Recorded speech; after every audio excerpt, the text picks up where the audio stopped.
सुरुवातीला एक महत्त्वाची बातमी पाहूयात। मुंबई आणि उपनगरामध्ये रात्रभर पाऊस बरसलाय। पाणी साचल्याने अंधेरी सबवे रात्री काही काळासाठी बंद करण्यात आला होता। सध्या अंधेरी सबवे वाहतुकीसाठी खुला करण्यात आलाय। रात्रभर झालेल्या पावसामुळे मुंबईच्या वाहतुकीवर परिणाम झाला होता। मुंबई आणि उपनगरांमध्ये रात्रभर पाऊस बरसला, त्यामुळे अंधेरी सबवे काही काळासाठी बंद करण्यात आला होता। अंधेरी सबवे मध्ये पाणी शिरल्याने काही काळ यातली वाहतूक खोळंबली होती आणि आता वाहतूक पूर्वपदावर असल्याचं कळतंय।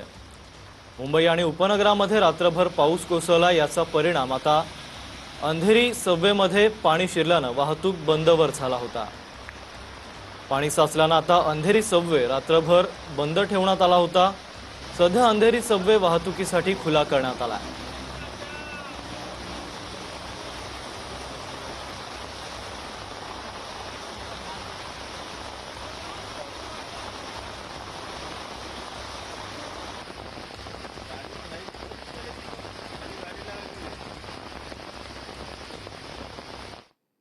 तर पश्चिम उपनगरामध्ये विलेपार्ले परिसरातही पाऊस झालाय। अंधेरीसह विलेपार्ले आणि आजूबाजूच्या परिसरात रात्रभर पाऊस झालाय, त्यामुळे वाहतुकीवर काहीसा परिणाम पाहायला मिळालाय।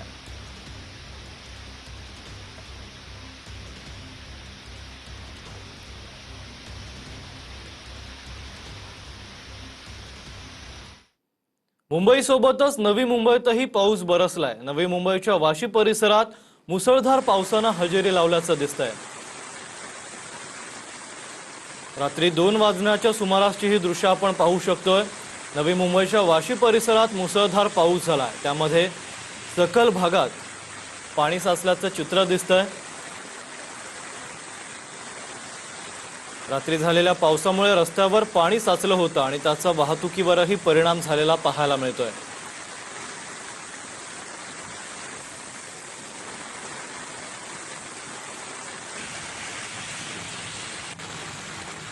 तसंच नवी मुंबईच्या एपीएमसी मार्केट परिसरातही पाणी साचल्याचं पाहायला मिळालंय।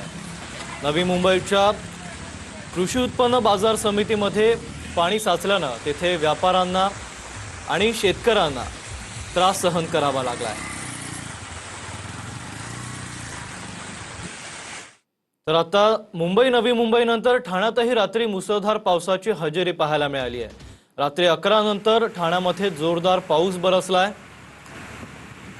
त्याची दृश्य आपण टीव्ही स्क्रीनवर पाहू शकतोय। रात्री 11 नंतर ठाण्यामध्ये पावसाचा जोर वाढल्याचं पाहायला मिळालंय, त्यामुळे मुंबई नवी मुंबईसह ठाण्यातही पाऊस बरसल्याने त्याचा वाहतुकीवर परिणाम झाल्याचं चित्र पाहायला मिळालंय।